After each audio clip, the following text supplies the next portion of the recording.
What's good? Will Freeman, RevolutionaryLifestyleDesign.com, coming at you today to talk about why you shouldn't do psychedelic drugs. Okay, I don't intend this to be a cool message or a fun message or anything like that. I know a lot of you guys want to have fun, but I want to give you some real talk today. Okay, why you shouldn't do this. I'm talking to someone who used to work in a psychiatric hospital. Yes, I was a security guard slash like help people settle in my early 20s in a psych hospital, um, in the ER. I saw a ton of crazy stuff. I also saw a ton of kids who came in off of bad trips from mushrooms or marijuana. My mom's a psych nurse. She said that a lot of her patients who had their first schizophrenic break came from literally just marijuana or mushrooms, LSD or other things that can trigger that. And I'm also coming to you as someone who knows a lot about addiction, and I'll tell you this: all drugs, you know, all mind altering drugs can lead to addiction. Okay, and you need another addiction, like you need a hole in your head. A lot of guys, I see this on YouTube, I see this in blogs or whatever, they're talking about being a psychonaut. They are, like sort of like a psychic explorer. The reality is those guys are drug addicts. Okay, there is you are not on some type of special plane because you're doing a lot of DMT and ayahuasca and marijuana as opposed to alcohol or something. Okay, and I'm saying this as someone who's a fan of Joe Rogan. Okay, Joe Rogan smokes weed, but he would do DMT and ayahuasca in occasionally and in moderation. And for him, that's totally okay. That's totally okay for his programming. He's very functional. It seems like weed works well for him.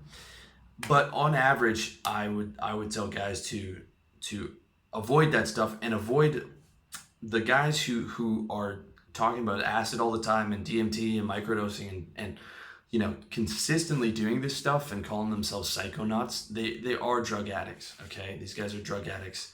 And I'm telling you, someone who's been addicted to weed and cigarettes you know, and I love Phenibut and I love mind altering stuff. Okay, but I know I know what it is. Okay, and I would never be able to convince myself, well, oh, I'm just doing mushrooms every day because I'm a psychonaut. No, it's because I would be a drug addict if I'm doing that. Any type of consciousness altering stuff is the same in terms of addiction. That's something you really need to understand. And there is some use to DMT or ayahuasca or mushrooms. I've taken mushrooms twice, or I should say, someone who isn't me has taken mushrooms twice. And the first trip was incredible. I saw myself as the consciousness as opposed to my body. I was just looking in the mirror. I saw myself as the consciousness for the first time ever. It's something I'd read about for so long. I was watching a movie with my buddy. I was watching Indiana Jones, and there was all these sequences about, the old. I could tell that it was about God and passing through these different doors, and it just resonated with me on so many levels.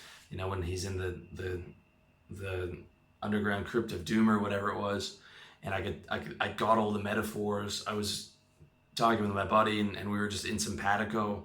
I could understand what he was saying. I was starting to see how my thoughts influenced my reality. However, the second trip was the exact opposite of that. Same buddy, and I ended up walking home from his house, and it was at night, and there was this long hill that I had to walk up to, and the hill, I felt, about 1 foot tall. The hill was huge. I was scared that there was going to be demons on the other side of the hill. I never saw anything. I was too messed up to get a cab, so I took the subway home, and there were these 18, 19-year-old kids running up and down the subway, and every time they ran back, I thought I was going to get stabbed, and I was like, I can't fight. I can't, and these kids are going to stab me. I'm not going to be able to do anything. I'm helpless. And the subway ride felt like it was about 4 hours. The walk to the subway felt like it was 10 minutes. I felt like it was about 3 hours. Subway ride felt like it was about 4 hours. It was the exact opposite of the last trip. And then I woke up in the middle of the night with this insane gut rot and heartburn from the mushrooms, which again are a poison. These are a toxin, and it was terrible. And I decided I'm never going to do that again. Terence McKenna, who was the mushroom god of the 60s, 70s, and had started having bad trips in I think the 80s or 90s, and he made his whole living off of this, and had stopped doing them completely, but was hesitant to tell all the crowds, because he made his living off of this. Okay, Timothy Leary in all the LSD that he did. Look at the research of people who followed him in the 60s and 70s, and how many of them had mental problems as a result. Pilots aren't allowed to. You're not allowed to become a pilot if you take an LSD even once, because they're afraid you might have a flashback in the air or under stress. Okay, this is serious stuff, and even weed messes people up. Okay, I was a pothead when I was 19 and 20, and I started getting really, really paranoid. I never saw anything, but for a period of like 3 weeks, when I was walking home at night, I felt like I was being followed. I felt like people were following me, and I felt like I could hear their footsteps. And I realized that this was really not good, and I had to stop smoking weed. Even to this day, if I were to smoke weed, which I don't do, I would get paranoid probably because of the amount that I smoked, and it just, I don't know, rewired something in my brain, but I wouldn't enjoy it at all. The same thing for my friends too. My buddy who I smoked with in university, now he can't smoke either. He gets paranoid from it, and so there are serious consequences that come with these psychedelic drugs. And weed is a psychedelic drug, okay? And I'm telling you, I've seen it. I've been in the hospital. I've been in the psychiatric hospital. And I've seen people that have come in messed up. I've seen guys throw their whole lives away for weed, become a pothead and not do anything else. And the reality is, you need a really strong mind that's free of trauma to be able to experiment with these drugs, as well as not have an addictive personality. Okay, if I like something, I want to do it all the time. I'm addicted to work. I'm addicted to exercise. I'm addicted to everything that I like. I want to do all the time, and that's a reason why I never did cocaine or any of those harder drugs, because I would probably want to do it again if it's really good. And that applies to these types of drugs as well. Okay, it applies to DMT, it applies to ayahuasca, it applies to mushrooms, it applies to weed. You need a strong mind. You need to be someone who's not an addict. You need to be free of trauma, which is something that you might not know. You might have some childhood trauma that you've repressed that might come up under these drugs. And you need to be someone who's not addictive. So, if you are mentally strong and you've got your life together, and you don't have a history of addiction, and you're free of trauma, experimenting with DMT or ayahuasca maybe once or twice in a year is something that I could see. Again, I'm not giving anybody permission to do that. That's something you have to clarify within yourself as a way to see a different scope of reality. Okay, if you've been studying non-duality like I have, and religions and philosophies, that can be. I've heard some people have had incredible experiences. I had the thing for mushroom that definitely changed my reality, and that can be something to experiment with. Dorian Yates talks about this, the former bodybuilder on London Real, and talks about how DMT and ayahuasca changed his life, but then he stopped doing it. He did it occasionally, stopped doing it to see, he got the message from it, and then, went on with his life. That to me sounds reasonable, but the psychonaut who's just exploring in quotes all the time is a drug addict. And you have to be a mentally strong guy. You have to know that you're mentally strong. You have to be free of major traumas that might come up. I'll give you another example that's another danger that people don't fully grasp, is just meditation and meditation retreats. I was watching Tim Ferriss on the Rich Roll podcast, talks about almost losing his mind at a 10-day Vipassana meditation retreat, which I was thinking about going to. There's one literally right up on that mountain there, because I'm in Thailand. I was thinking about doing a 10-day Vipassana retreat, just eating healthy vegetarian food all the time, meditating 10 hours a day.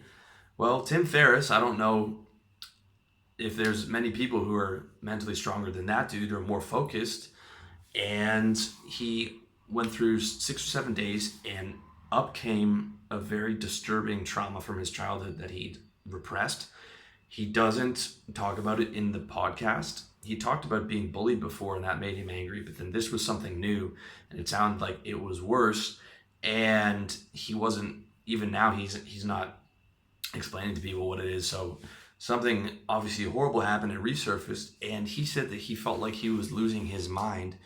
And there was someone there who was really experienced who was able to talk him down, but he says in the podcast that he might not have come back to reality. And this is a guy who's made a living off mental strength and all these performance strategies. And that is like, that's some serious stuff in my opinion. And that's just from like hardcore meditation.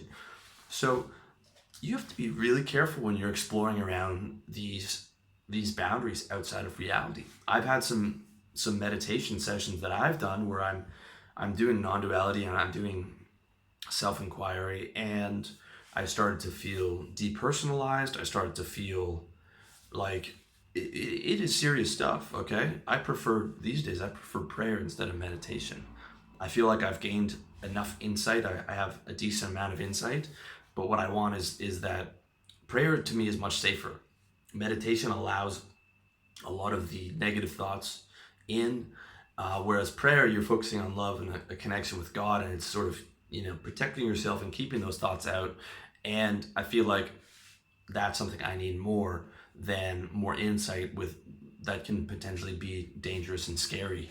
And so I'm saying that that's just from Tim's meditation experience, let alone adding ayahuasca or DMT or weed into the event. It is serious stuff, okay? So I would tell you, most of you guys, you shouldn't be doing psychedelic drugs.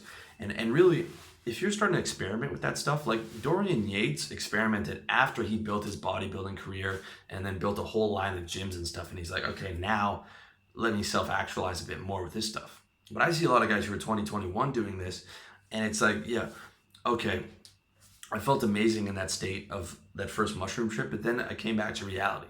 Okay, unless you're taking those drugs consistently, you're not going to be able to stay in those states consistently. And it's like, okay, rent is due. I need to be attractive to women. I need to make money. I need to do all these other things. So it's like, if you're going to do this stuff, I mean, do it in moderation, but do it after you've sort of built the foundation out for your life, and you've made your life sort of you made yourself mentally strong, and do it like with a professional around, like a shaman or someone who's going to be able to guide you through it in moderation, after you've already sort of built up your life. But if you're like 19, 20, 25, 26, man, don't even mess around with these psychedelic drugs at all, dude. And do not listen to these guys who call themselves psychonauts and who are going to lead you down that. Handle your reality first, okay? Because like, even if you're into the spirituality, like I am and like I've always been, there's no teacher, Jesus, Buddha, Ramakrishna, Ramana Maharshi, Nisargadatta Maharaj, and on. This spiritual masters, none of them are telling you to take drugs. In fact, they're telling you to do the opposite. They're telling you to explore it with a sober mind. Okay, so do not kid yourself. Like, yes, you can have some type of a spiritual experience and see things that maybe you wouldn't have seen, but don't convince yourself that you're on the spiritual path by taking all these drugs. Like, if you really want to be on the spiritual path and you want to do it hardcore, then you go to a monastery and you practice there, and they're not telling you to take drugs either. They're telling you to restrict your diet and focus and clear mind and all that stuff. Okay, so this is not something to mess around with. If you want to explore spirituality, my number one technique at this point would be prayer and trying to reach out to your higher power with a sense of love and connection. That's, to me, is the safest one, and it's also the one that makes you feel the best. I've done a million insight meditations, and half the time I would come out of it feeling worse. Now I might have some insight. When you come out of a good prayer session, you almost always feel better, and that would be my recommendation. So in summary, if you're a young guy, I would stay away from psychedelic drugs completely. If you do want to experiment, build up your life first, and then, occasionally, maybe once or twice a year, do a DMT or an ayahuasca with a professional there. But I would avoid weed altogether. I would avoid mushrooms, and even the DMT ayahuasca. I'm not sure that I would do those things because and LSD would be a no. Just because it's to me, the risk to reward is dangerous. I might consider it, but I mean, again, get your life together first. Get yourself firing on all cylinders before you start even thinking about that stuff. And then only if you're mentally strong, you don't have trauma in your history, and you don't have an addictive personality, and you're going to do it maybe once or twice or three times as a type of exploration. So, in hindsight, my advice on psychedelic drugs, and actually on all drugs, is conservative advice. And that's something that I've learned through my own life experience, as well as watching other people's life experience in the psych hospitals, and watching what we did to some of my friends. So that's just my take. All right. Be careful, take care of yourself. You only get, you've got one life, and, be smart about it. So much love to you. Hope you found this useful. Let me know what you think in the comment section below.